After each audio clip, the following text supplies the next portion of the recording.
오늘의 말씀은 죄를 가볍게 여기면 사망을 낳는다. 죄를 가볍게 여기면 사망을 낳는다 라는 제목으로 말씀을 같이 보도록 하겠습니다. 첫 번째 구절 야고보서 1장 15절입니다. 야고보서 1장 15절 같이 읽도록 하겠습니다. 시작. 그런즉 욕심이 잉태하면 죄를 낳고 죄가 완료되면 사망을 낳느니라. 아멘.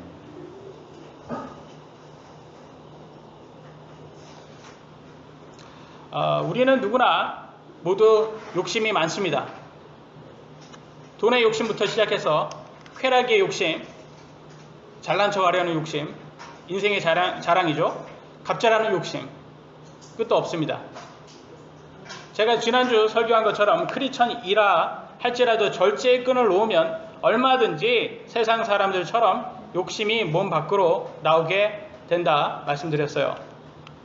그러면 소금이 제맛을 잃고 천국에 합당한 사람인 알곡이 아니라 껍데기로 판명되고 지옥의 심판이 기다린다고 성경은 말하고 있습니다.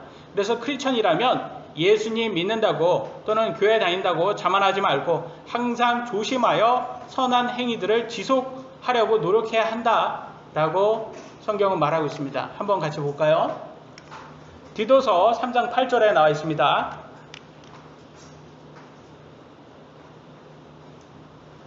디도서 3장 8절 이것은 신실한 말이로다. 원하건대 너는 확고하게 이것들을 단언하라. 그 목적은 여기에서 그 목적은 우리 하나님께서 우리를 구원해 주신 목적이에요. 하나님을 믿는 자들이 조심하여 선한 행위들을 지속하게 하려 함이니 라고 나왔어요. 여러분 크리스찬이라고 말만 하고 막 살아도 된다 그런 건 없어요. 성경에는. 항상 선한 행위 소금의 역할을 하라고 교회를 주셨고 우리에게 이렇게 구원을 약속해 주셨어요. 거꾸로 얘기하면 우리가 만약에 하나님께서 우리를 구원해 주셨는데 우리가 소금의 맛을 잃어버릴 정도로 그런 행위를 한다면 누가 모욕을 받습니까? 예수님이 모욕을 받잖아요. 그러니까 예수님 모욕을 받지 않도록 해야 되는데 그런 잘못된 교리가 이 교단과 상관없이 모든 교회에 지금 다 들어와 있습니다. 현재. 그래서 우리는 항상 조심해야 돼요. 성경을 믿으셔야 돼요. 성경에 있는 그대로 여러분도 해석되고 저도 해석됩니다. 이건 특별하게 특별한 사람만 해석되는 게 아니에요. 여러분이 이렇게 제가 보여주는 이 구절을 통해서 저와 다른 해석이 나오신다면 여러분 여러분의 해석이 그렇다면 그걸로 따라가셔야 되는 거예요. 제가 봤을 때는 이 해석밖에 안 나옵니다. 제가 봤을 때는. 여러분 어떻게 동의하십니까? 예? 동의 안 하시면 여러분의 믿음을 쫓아가셔야 되는 거예요. 그래서 우리는 여기에 그런 세상 사람들의 세상적인 교리에 쫓지 마시고 성경에 있는 이렇게 우리가 선한 행위들을 지속해야 한다는 것을 쫓아가야 돼요. 그런데 솔직히 말해서 우리 육신 얼마나 욕심 많습니까? 그죠? 욕심이 자꾸 나와요. 나오려고 하고 정말 어떻게든 막 가리려고 노력을 해도 자꾸 나옵니다. 구원을 받았고 예수님 믿는다고 고백을 해도 침례를 받고 해도 이게 자꾸 나와요. 그러니까 사람들이 제가 보기에는 구원파가 이렇게 자꾸 나오니까 그냥 제져도 돼 이렇게 된 것 같아요. 이렇게 자포자기 하는 사람들이 만든 교리 같아요. 그래서 그냥 기쁘게 육신적으로 살아도 하나님께서 다 구원해 준다고 했으니까 그렇게 해서 만들어진 것 같아요. 근데 성경은 아니라고 했어요. 우리가 노력을 해야 된다. 정말로 믿는 사람이라면 그래야 된다라고 했습니다. 죄를 지으면요, 욕심으로 죄를 짓게 되면 결국 일정한 죄를 지으면 죄가 완료가 되고요. 그러게 되면 사망이 낳는다. 그러니까 사망이 온다라고요. 여러분 우리 죽을 수도 있어요. 잘못하면. 크리스찬이라고 막 살잖아요. 여러분 막 살면 좋을 것 같은데 근데 죽을 수도 있어요. 그래서 사람의 죽음, 인류의 최초의 죽음에 대해서 오늘 잠깐 한번 예를 들어보겠습니다. 인류 최초의 첫 번째로 죽은 사람이 누군지 혹시 기억하세요?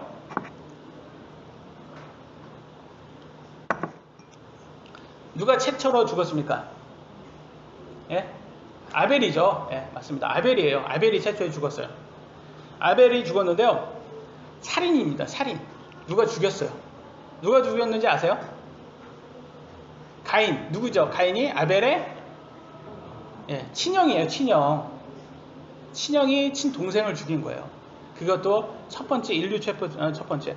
그래서 슬픔을 많이 갖고 옵니다. 그래서 죄가 이 슬픔을 얼마나 가져오는지 같이 보도록 하겠습니다. 창세기 4장 3절로 8절 제가 읽겠습니다. 시간이 흐른 뒤에 가인은 땅의 열매 중에서 주께 헌물을 가져왔고 아벨도 자기 양떼의 첫 새끼들과 그들의 기름 중에서 가져왔는데 주께서 아벨과 그의 헌물에는 관심을 가지셨으나 가인과 그의 헌물에는 관심을 갖지 아니하셨으므로 가인이 몹시 분을 내고 그의 얼굴빛에 변하니라. 주께서 가인에게 이르시되 내가 어찌하여 분을 내느냐? 어찌하여 내 얼굴빛이 변하였느냐? 내가 잘 행하면 너를 받지 아니하겠느냐? 그러나 내가 잘 행하지 아니하면 죄가 문에 엎드려 있느니라. 그의 열망이 내게 있으리니 너는 그를 다스릴 것이니라 하시니라. 가인이 자기 동생 아벨과 이야기하니라. 그 뒤에 그들이 들에 있을 때 어떻게 했는지 보세요. 가인이 자기 동생 아벨을 치려고 일어나 그를 죽이니라. 이렇게 쉽게 죽였어요. 그냥 자기가 그러니까 하나님께서 가인보다 자기보다 동생 아벨을 이뻐하니까 그냥 죽여버리는 거예요. 아벨은 인류의 최초로 죽은 사람이고요. 그것도 친형에게 살해당했습니다. 이들은 누구의 자식들입니까? 아담의 자식이에요. 하나님의 아들, 하나님께서 처음으로 만든 인류의 첫 인간 아담의 아들들인데 생각을 한번 해보세요. 여러분 자식이 여러분보다 먼저 죽었다고 한번 생각해보세요. 여러분 자식들이. 이거 부모로서 이거보다 슬픈 부모가 어디 있습니까? 세상에. 자식을 먼저 보낸 그런 부모. 여러분 한번 생각 한번 해보세요. 여러분, 저는 제일 마음속에 제 자녀들이 저보다 먼저 죽었다는 게 그게 제 인생의 가장 큰 공포인 것 같아요. 저한테는. 그잖아요. 차라리 내가 죽으면 제가 죽었지 우리 자식을 먼저, 우리 가족을 먼저 죽는다는 게 그게 제일 큰 공포인 것 같아요. 저는 저의 죽음보다도 더. 근데 아담은 그걸 경험합니다. 그리고 더 큰 경험은 또 살인자의 부모가 돼요. 자기 자식 큰 아들이 작은 아들을 죽였다는 것보다 그보다 더 큰 슬픔이 어디 있습니까? 이게 죄예요, 죄. 여러분. 죄가 이렇게 죄를 갖고 이렇게 지면 이게 주위 사람을 죽일 수도 있고 내가 죽을 수도 있는 거예요. 이게 사망을 갖고 옵니다, 이게. 그래서 우리는 이걸 죄를 너무 가볍게 여기면 안 돼요. 왜냐면 그거로 통해서 죽음이 오거든요. 사망이 오거든요. 성경에는 이렇게 나와 있습니다. 근데 이것은 사실 어디에서부터 오냐? 아담은 왜 이런 슬픔을 했냐? 근데 사실 아담이 먼저 죄를 졌잖아요. 그죠? 아담이 죄를 져서 이 모든 것이 이루어졌습니다. 근데 아담이 선악과를 먹은 게 그게 굉장히 큰 잘못일까요? 여러분은 어떻게 생각하세요? 아담이 선악과 그냥 과일 하나 따먹은 게 그게 큰 죄예요? 그게 죽을 죄예요? 여러분 어떻게 생각하세요? 근데 이 행위로만 보면 안 돼요. 이 행위로만 보면 안 되고 이것이 무엇인지를 보셔야 돼요. 여러분 아들에게 여기 독버섯이 있으니까 이거 주의하고 이거 먹지 마 그랬어요. 근데 잠깐 아버지가 딴 데 본 사이에 아들이 너무 독버섯도 이쁘게 생겼잖아요. 그걸 딱 떼어가서 먹었어요. 아들은 어떻게 됐겠어요? 죽죠. 네. 이게 아이가 정말 악해서 그걸 먹지 않았어요. 그죠? 근데 아버지의 말씀에 대해 불순종을 했죠. 불순종. 그래서 결과적으로는 불순종이 죽인 거예요. 불순종. 그 행위가 죽인 게 아니라 불순종이 죽인 거라고 볼 수 있습니다. 그래서 성경에는 죄와 불순종이 항상 같이 가요. 그래서 항상 하나님께서 경고해 준 대로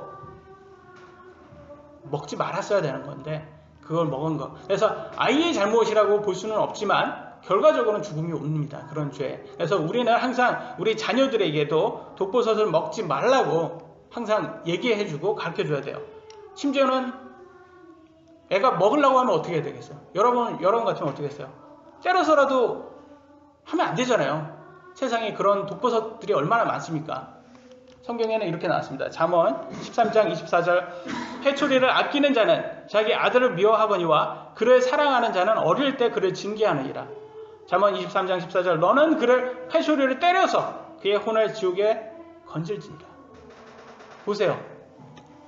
부모로서 정말 사랑은 뭔지 아세요? 정말 사랑은 아이들을 혼내서까지라도 죄를 짓지 않게 해주는 게 그게 부모의 사랑이에요. 근데 오늘날 세상은요 그게 아니에요. 애 좀 혼내면 뭐라고 합니까? 이게 학대한다고 아니 지금 죄를 짓지 못하게 해야지 되는데 조금만 그러면 학대한다고 그렇게 만들어 버렸어요. 이것은 뭐냐면 세상이 자꾸 사람들에게, 우리 아이들에게 특히 죄를 짓게, 더 범하게 하려고, 그리고 그래서 한 명이라도 더 지옥에 데려가려고 지금 적극적으로 마귀가 설교를 하고 있는 거예요. 여러분, 우리가 정말 우리 자녀를 사랑한다면 우리도 죄를 짓지 않고 우리 아이들도 죄를 짓지 않도록 항상 경고를 해줘야 됩니다. 그러나 아이도 성장을 하고 아이가 어른이 되면 아이들에게는 자유가 생기게 됩니다. 그죠?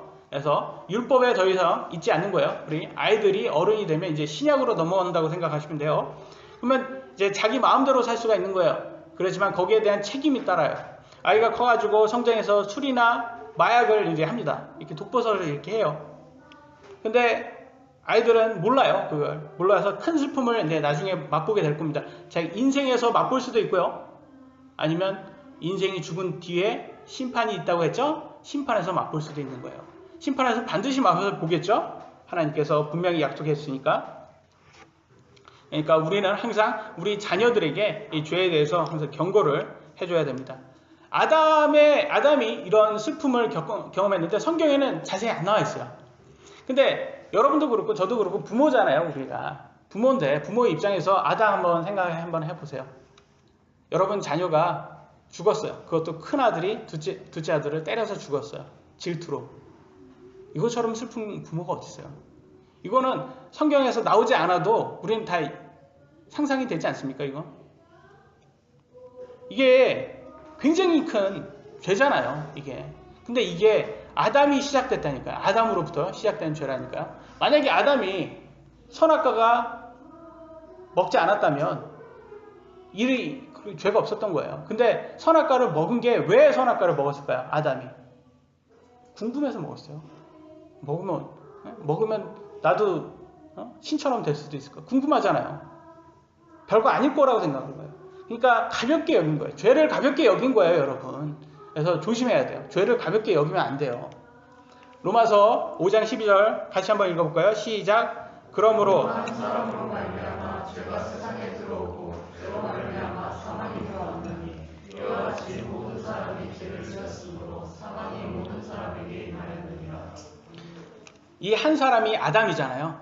아담이 죄를 선악과를 먹어서 그 죄, 하나님께서 먹지 말라고 하는, 먹으면 반드시 죽는다는 그것에 대한 명령의 불순종으로 죄가 세상에 들어왔대요. 이 죄를 컨트롤하는 게 누군지 아세요? 사탄이에요. 사탄이 이게 세상에 들어오게 된 거예요. 허락이 된 거예요. 그전에 허락이 안 됐는데 허락이 된 거예요. 만약에 아담이 순종으로 계속 갔다면, 선악과를 먹지 않고 이 시간에도 먹지 않고 순종을 계속했다면 이 시간에도 에덴 동산에서 슬픔, 죽음을 맛보지 않고 편안하게 살 수 있었어요. 지금 이 시간에도 인류, 그의 자녀들, 인류 모든 사람들이 그 에덴 동산에서 죽음이라는 것을 두려워할 필요 없이 편안하게 그곳이 천국으로 살 수 있었던 거예요. 이 세상이 이렇게 악하게 될 필요가 없었다는 거죠. 그래서 우리가 죄를 너무 가볍게 여기면 안 돼요. 항상 죄는 아주 무섭습니다. 생명을 앗아가는 그런 무서운 거예요. 그러니까 여러분, 술, 담배 세상 사람 다 하잖아요. 그러니까 이게 별거가 아닌 것처럼 보여요. 근데 실제로 보시면 그것이 생명을 갖고 가요. 여러분, 생명을 갖고 갑니다. 가볍게 여기면 안 돼요. 여러분, 인생은요, 성경에는 7, 80년이라고 나왔어요. 이게 시편 90편 10절에 나왔습니다. 우리의 횟수의 날들이 70년이요 강건하면 80년이라. 그 횟수의 위력은 수고와 슬픔뿐이니 그 위력이 곧 끊어짐에 우리가 날아가 버리나이다. 이렇게. 이거는 언제 쓰여지냐면 다윗 시대 때 3000년 전, 지금으로부터 3000년 전에 쓰여진 책입니다. 그러니까 평균 나이가 7, 80년이라는 게 그때부터 시작해서 지금까지 계속 이어온다는 걸 볼 수 있어요. 보세요. 이게 현재 이게 2016년도 세계 평균 수명입니다. 보세요. 남자들이요 80세 초반이고요. 여자들이 80대 후반, 중반에서 후반 이런 걸 볼 수가 있어요. 그죠? 일본이 제일 오래 살고. 보니까 한국은 남자가 78세 78세, 78.8세, 80세가 안 돼요. 제가 보기에는 술을 너무 많이 먹어서 그래. 술, 담배를 너무 많이 해가지고 80세가 안 된 것 같아요. 그리고 여자들은 85.5세. 그죠? 생각 한번 해보세요.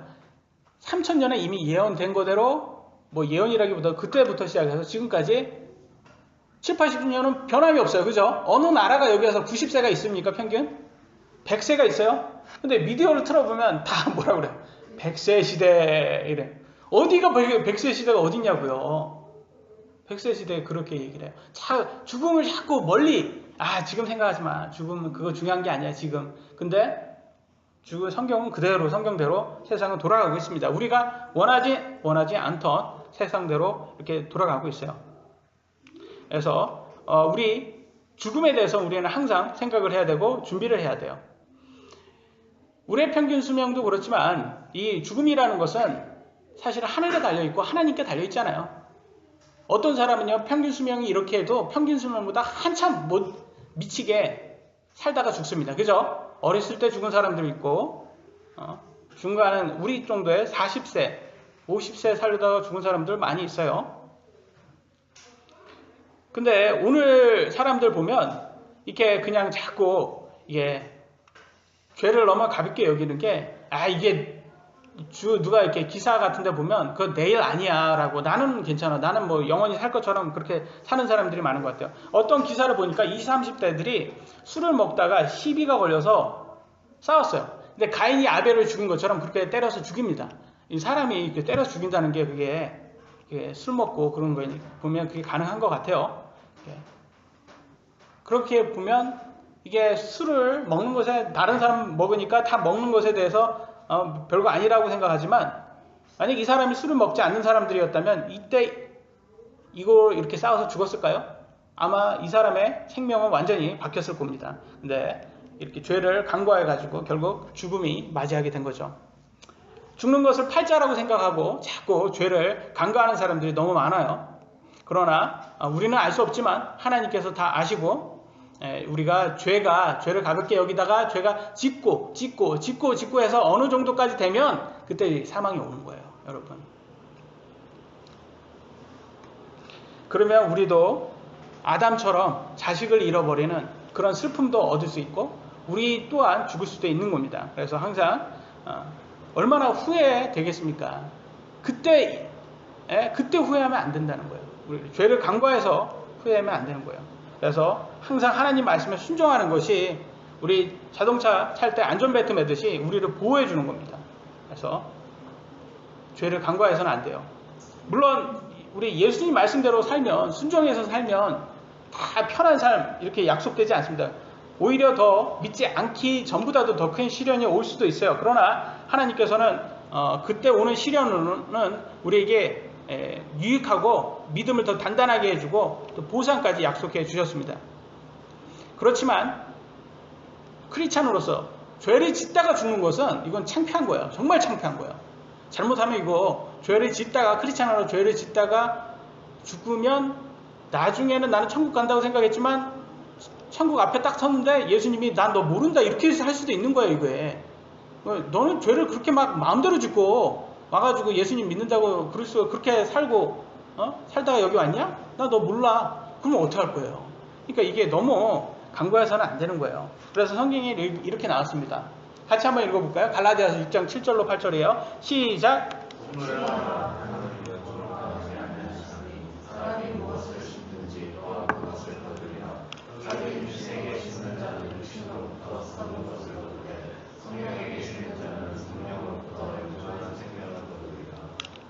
사람이 무엇을 심든지 또 그것을 거두리라. 또한 여러분, 그러니까 콩 심은데 콩 나고 팥 심은데 팥 난다. 잘 알잖아요. 그대로라고 말하고 있어요. 그러니까 너가 육신적인 거 그거 열심히 너 죄 짓잖아? 그러면 다 썩어 없어지는 거고, 그런 것들은. 근데 성령님 네가 말씀 순종해가지고 성경적으로 살잖아? 그러면 영원한 생명이 너를 기다리고 있어. 이렇게 두 가지를 말해주고 있어요. 우리에게 말해주고 있습니다. 절제해서 죄를 짓지 않고 사는 것이 영존한 생명을 얻을 수 있다라는 거예요. 근데 거꾸로 그렇게 하지 않고 우리가 육신대로 원하는 거대로 죄를 강구하면서 살잖아요. 그러면 뭐래요? 하나님은 조롱당하지 않는다고 그러잖아요. 너 하나님 속일 수 없어. 너 나 믿는다고 그렇게 했지? 나 믿는다고 다른 사람한테 그렇게 나 믿는 사람이라고 했잖아. 그래 놓고선 뒤에선 죄를 져. 너 나 속일 수 없어. 이렇게 할 수 있는 거예요. 그러니까 우리가 모두가 조심해야 되는 거예요. 항상 절제하고 구원파의 그 잘못된 교리에 빠지면 절대 안 됩니다, 여러분. 그래서 오늘 우리가 바뀌어야 되는 것들, 생각도 그렇고 우리가 바뀌어야 되는 것들 한번 나눠보도록 하겠습니다. 첫 번째, 삶의 방식이 변화해야 돼요. 삶의 방식. 디모데후서 3장 10절입니다. 같이 한번 읽어보겠습니다. 시작. 그러나 너는 나의 교리와 삶의 방식과 목적과 믿음과 오래 참음과 사랑과 인내와 이렇게 나왔어요. 이게 사도 바울이 디모데에게 쓴 책입니다. 그래서 뭐라고 말했냐면, 야 디모데, 너는 내 삶의 방식을 잘 알잖아. 이렇게 얘기를 해주고 있어요. 그러니까 크리스찬으로서 크리스찬의 삶의 방식이 있다라는 거예요. 크리스찬으로서 크리스찬답게 살아야 된다는 거예요. 말만 크리스찬이라고 하면서 그렇게 살면 안 되고, 삶의 방식대로, 크리스찬의 삶의 방식, 성경대로 살아야 된다. 이걸 잘 말해주고 있습니다. 얼마나 중요한지. 근데 오늘날 너무 많은 사람들이 이것을 너무 간과하는 것 같아요. 그냥 예수님 믿으면 된다. 그냥 믿으면 된다. 그러니까 믿음과 이 행위를 이게 연결을 안 시키려고 해요. 아니, 그냥 믿음은 행위를 갖고 오거든요. 꼭 갖고 와야 되고요. 행위만, 믿음 없이 행위도 있을 수 있고, 행위 없는 믿음도 있을 수 있어요. 그러나 그거 다 거짓된 거예요. 항상 믿음과 행위는 같이 갑니다. 항상 같이 있어야 돼요. 그래서 우리가 성경에는 또 양심을 인두로 지친 사람들처럼 되지 말라고 하잖아요. 거짓을 붙잡으면 안 되는 거예요. 그래서 항상 정말로 저는요 참 대단한 것 같아요. 이렇게 TV에서 이렇게 간증하시는 분들 보잖아요. 특히 연예인들 보면 술 담배는 다 해요. 그리고 아주 문란한 사람에서 뭐 이혼도 하고 뭐 바람 피우고 이혼하고 하여튼 세상적인 기준으로 다 살아요. 그러고 간증 나오면 하나님은 그렇게 사랑한대요. 근데 이제 이해가 안 되는 거예요. 자기 삶은 완전히 세상적으로 살면서 이쪽에 들어와서는 아주 하나님은 사랑한대요. 잘못된 하나님 조롱 받지 않으십니다. 하나님 속일 수 없어요. 그래서 분명히 우리는 삶으로도 세상에 소금이 되어야 되고 빛이 되어야 되고 하나님께 증거해야 됩니다. 두 번째 제가 또 말씀드리고 싶은 거는 부와 가난이에요. 부와 가난은 성경에 어떻게 나왔는지 같이 한번 봤으면 좋겠어요. 왜냐면 이게 우리의 믿음을 자꾸 흔드는데 주가 되는 것 같아요. 야고보서 1장 6절로 8절입니다. 같이 한번 읽어보겠습니다. 시작. 그러나 그는 믿음으로 구하고 조금도 흔들리지 말지니 흔들리는 자는 마치 바람에 밀려 요동하는 바다 물결 같나니 그 사람은 자기가 무엇을 주께 받을 줄로 생각하지 말라. 두 마음을 품은 사람은 자기의 모든 길에서 안정이 없느니라. 아멘. 아까 같은 제가 말한 그 내용일 것 같아요. 세상적으로 사는 마음 그리고 천국에 가고 싶은 마음 두 가지가 있는 거예요. 한쪽은 세상적으로는 살고 싶어요. 육신적으로 죄를 지으면서 마음대로 그런 기준으로 살고 싶어요. 그러나 또 한쪽으로는 이제 성경도 배웠으니까 천국도 가고 싶어요. 이 두 마음을 같이 가는 거예요. 그러다 보니까 이게 둘 중에 하나를 골라야 되는데 이 만몬과 하나님 중에서 하나를 섬겨야 되는데 둘 다 섬기려고 하는 거예요. 그러면 안정이 없다. 두 마음을 품은 사람이니까 그렇게 성경은 말합니다. 흔들리지 말래요. 믿음. 흔들릴 수 있다라는 거예요, 여러분. 조심하셔야 되는 거예요. 무엇을 주께 받을 줄로 생각하지 말라. 하나님께서 하나도 안 준다는 거예요. 그런 사람들은 만몬을 섬기는 걸로 치부한다는 거예요, 여러분. 근데 오늘날 정말 많은 사람들이요, 이렇게 살아놓고선 나중에 부자 되잖아요. 그러면 또 하나님, 예수님이 다 줬대요. 분명히 주지 않는다고 했는데 예수님을 믿고 성실하게 절제해서 사는 사람들은 물질을 너무 신경 쓰면 안 돼요. 물질. 그러니까 이걸 낭비해서도 안 돼요. 항상 신실해야 돼요. 만몬에 신실하라고 나왔습니다. 성경에서는 만몬에 신실해라. 무슨 말입니까? 이렇게 돈 쓰는 것도 지혜롭게 잘 써야 되는 거예요. 왜냐면 이렇게 여러분 이렇게 술 먹는 거 좋아하시는 분들 보면 정말 돈을 잘 아끼시는 분인데 술 먹는 데는 정말 과감하겠어요. 이거 술 먹잖아요. 그러면 엄청 막 한 달에 막 100만 원씩 막 이렇게 술 먹는 데 쓰면서 그냥 어떤 연예인 보니까 집에서는 물값을 아끼더라고요. 아이들 손 씻는데 막 그 물값을 막 아끼고, 예? 좀 뭐 저기 좌변기도 뭐 절대로 대변 보지 않으면 물 내리지 말라고 그렇게 하고, 그 물값은 조금 아끼는데 또 인터뷰에서 술값은 얼마 쓰세요? 그러니까 한 달에 100만 원 쓴다는 거예요. 그러니까 야, 참 술값만, 여러분, 술값만 기본으로. 그러니까 얼마나 안타까운 거예요. 그러니까 정말로 그런 식으로 살면 안 된다라는 거예요. 성경에는 분명히 말을 해주는 거예요. 그러니까 죄 쪽으로 살면 안 된다. 그러면 성경에서는 예수님은 어떻게 살았는지, 부를 어떻게 받는지 한번 보도록 하겠습니다. 예수님의 부는 좀 어떻게 보면 극단적일 수도 있어요. 한번 보도록 하겠습니다. 마태복음 8장 19절 20절. 어떤 서기관이 와서 그분께 이르되 선생님이여, 선생님께서 어디로 가시든지 내가 선생님을 따르리이다 하니, 예수님께서 그에게 이르시되 여우도 굴이 있고 공중에 새도 보금자리가 있으되 사람의 아들은 머리 둘 곳이 없도다 하시니라. 집도 없다는 거예요. 또 이거 본다면서 집 사는 건 부동산 하면 이거 성경적이지 않다 이렇게 하면 안 돼요. 또 그런 해석은 아니에요. 그러니까 예수님께서는 이렇게 물질에 대해서는 크게 관심을 두지 않았다라는 것을 볼 수가 있는 거예요. 그래서 이 부에 대해서 뭐 예수님 부자면 다 예수님 뭐 잘 따라서 부자 됐다 이런 거는 없어요. 그냥 번영복음은 그런 거는 없습니다. 그런데 그러면 또 반대로 한번 가볼까요? 가난하면, 여러분, 다 영적인 거예요? 가난하면?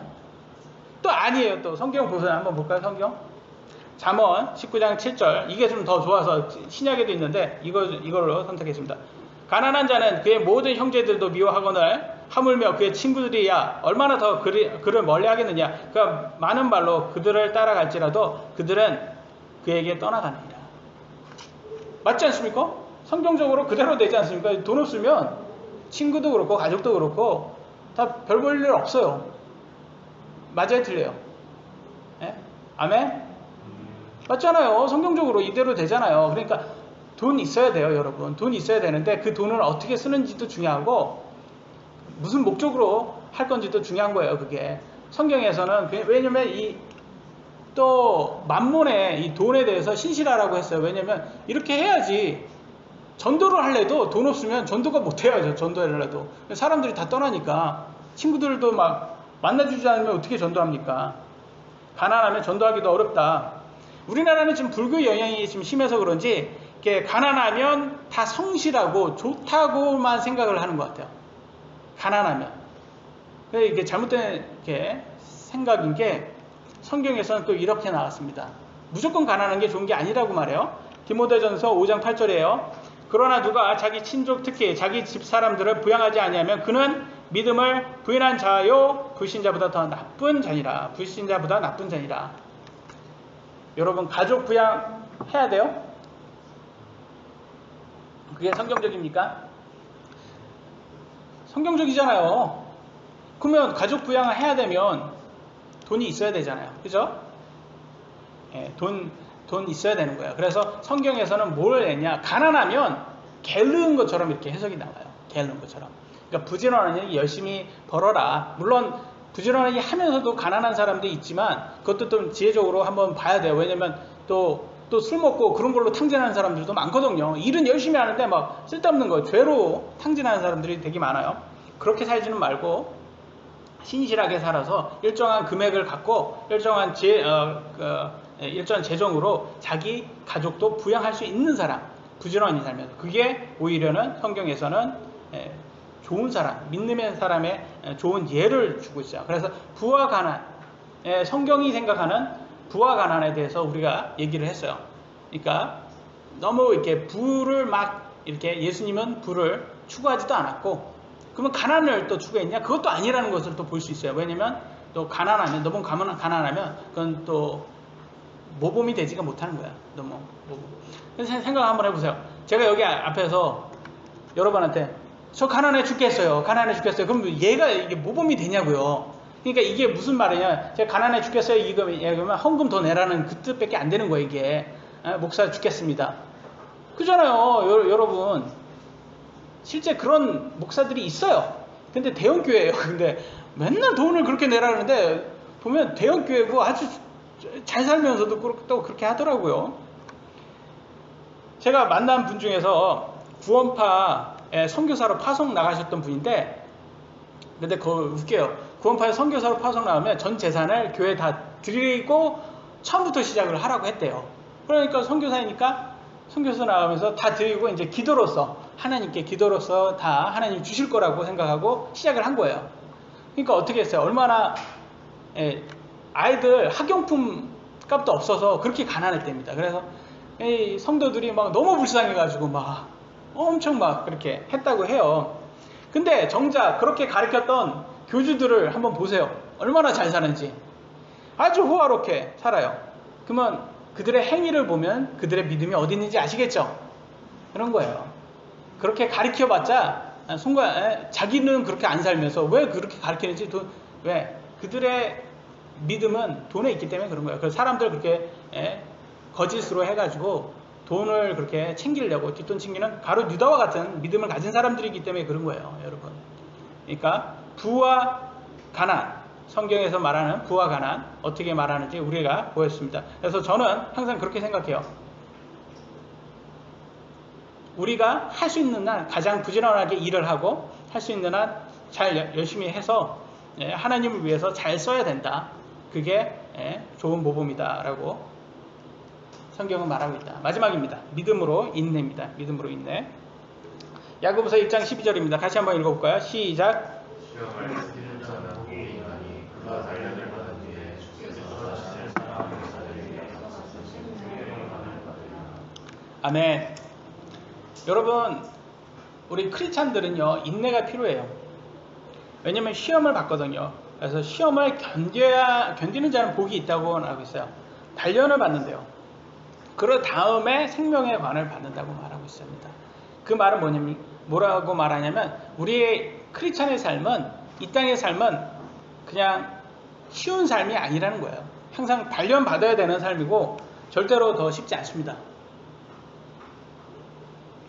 그런데 여기에서 시험을 받는다는 게, 여기에서 시험은 좀 틀린 게 유혹이 아니에요. 이 성경에 이 육신적으로 우리를 유혹하는 그런 것들이 아닙니다. 여기에서 시험은 우리에게 연약함을 잘 아시는 하나님께서 우리가 그런 이 세상의 것을 선택할 건지 아니면 하나님을 선택할 건지 선택권을 주는 그런 시험이에요. 그래서 끝까지 우리가 하나님만을 믿고 하나님 이 믿음을 지키면 하나님께서는 생명의 관을 약속해 주셨습니다. 제가 여러 사람들을 이렇게 만나서 얘기를 하다 보면 내 삶이 제일 힘들다고 하는 사람들이 제일 많아요. 여러분은 어떻습니까? 여러분 삶이 제일 힘든 것 같아요? 그 어떤 사람들보다? 근데 제가 보기에는 그런 사람들이 되게 많아요. 내 삶이 제일 힘들다. 근데 왜 그런지 아세요? 왜 그렇게 느껴지는지 아세요? 그것은 하나님께서 여러분에게 가장 연약한 부분만을 시험하기 때문에 그래요. 무슨 말이냐? 여러분이 신체적으로 약하다. 그러면 그걸로 하나님이 시험할 수도 있고요. 여러분이 정신적으로 약하다. 그럼 정신적으로 시험할 수도 있고, 또 가족에게 약한 사람들 있잖아요. 그럼 가족으로 시험을 할 수도 있고, 또 재정, 돈에 약한 사람은 또 돈으로 시험이 들어갑니다. 또 병에 약한 사람, 또 병, 또 잠에 약한 사람들, 그러니까 각자에게 약한 것을 시험하기 때문에, 약한 부분을 시험하기 때문에 나한테는 되게 힘든 거야. 왜냐면 다른 사람한테 비유하면 그거는 나라면 그건 뭐 힘든 것도 아니지 이렇게 보여요. 다른 사람의 힘듦이. 맞아요. 맞는 거예요. 근데 하나님은 그런 걸로 여러분 시험을 안 하죠. 왜냐면 그런 걸로 하면 시험도 아니니까. 여러분한테 강한 걸로 시험을 왜 해야 합니까? 약한 걸로 시험을 해야지. 그게 해야지 시험이 되죠. 그러니까 어떻게 생각하세요? 그러니까 다른 사람의 약한 것에 대해서 비웃을 수 있겠어요? 비웃으면 안 돼요. 왜냐면 그 사람한테는 그게 제일 힘든 거거든요. 그 사람한테 힘든 거예요. 제가 한번 정영군한테 얘기해 볼까요? 정영군, 군생활 쉬워요? 힘들어요? 힘들죠? 힘들어요. 특전사 간 사람한테 얘기해 보세요. 힘들어요? 힘들어요. 왜 힘들어요? 다 힘든 거예요. 그 사람들한테는 다 힘든 거예요. 자기한테. 그러면 군대에 나와봐요. 군대에 나오면 군대 나온 사람한테 한번 볼까요? 수빈 아버님, 군대 이제 전역했으니까 힘들어요? 쉬워요? 아니, 군대하고 비교하지 말고 현재 삶이 쉽냐고요? 힘들어요. 보세요. 힘든 거예요. 예? 힘들어요. 다 힘든 거예요. 저는 군생활 6년 했잖아요. 군생활 6년 할 때 너무 힘들었어요. 그러니까 내가 군생활 제일 힘들다. 이 생각이 그 군에 있을 땐 나왔어요. 근데 딱 전역해 보니까 세상 나오니까 세상도 힘들더라고. 이게 군에만 있는 줄 알았더니 다 힘든 거예요. 어딜 가도 힘들어요. 이게. 그러니까 다른 사람의 그러니까 왜냐면 군대 얘기를 하면 꼭 있잖아요. 방이 나온 사람한테 얘는 지금 방이 나와서 너는 방이 나왔으니까 너는 힘들지 않아? 그게 어디 있어요? 방이도 힘든 거야. 그게 제일 힘든 거예요. 방이한테는 그게 제일 힘들죠. 왜 안 힘들어요? 다 힘들어요. 다 힘들어. 그러니까 모든 사람들이 다 힘들어요. 그러니까 모든 사람의 힘듦을 가볍게 여겨서는 안 돼요. 항상 그 사람들의 힘듦을 위해서 항상 격려해 줘야 돼요. 그 사람들이 잘 이겨낼 수 있도록. 그리고 다 다르잖아요, 사실. 여기에서 달리기 100m 달리기 한번 해보세요. 다 다를 거예요. 그죠? 다 다르잖아요. 그러니까 신체적으로도 다 달라요. 정신적으로도 정신적으로 한번 하면 그것도 다 달라요. 그러니까 우리 모두는 다 다른 사람입니다. 그러니까 다른 사람의 시련을 가볍게 여기지 말고 비웃지도 말아셔야 돼요. 또 과시하지도 마셔야 돼요. 우리는 모두가 함께 각자의 시련을 극복하기 위해서 서로 격려해 주라고 하나님께서 우리에게 교회를 준 거예요. 그러니까 여기에서는 자꾸 누구를 막 비웃으면 안 돼요. 그런 곳이 아닙니다. 여기는. 그래서 항상 다른 사람들을 힘들면 힘드시겠군요. 그래서 힘듦을 헤쳐나갈 수 있도록 기도해 주시고 격려해 주시는 곳입니다. 여기는.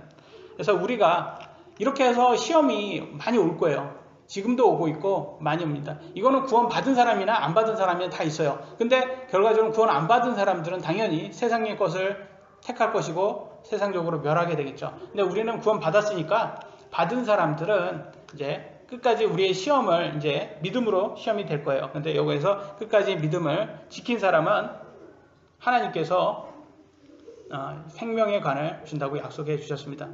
근데 우리가 왜 이렇게 힘든 삶을 살아야 되냐? 근데 이것은 다 목적이 어디에 있어야 되냐? 이것은 다 하나님을 사랑하는 마음에 있으셔야 돼요. 여러분 왜 교회에 오세요? 하나님 사랑하기 때문에. 여러분 왜 헌금하세요? 하나님 사랑하기 때문에. 여러분 왜 기도하세요? 하나님 사랑하기 때문에. 왜 전도하세요? 하나님 사랑하기 때문에. 왜 선행을 하십니까? 하나님 사랑하기 때문에. 이게 나오셔야 되는 거예요. 우리의 모든 목적은 하나님 사랑에서 바탕이 되셔야 됩니다. 마지막 구절이에요. 요한일서 5장 3절 같이 한번 읽어보겠습니다. 시작.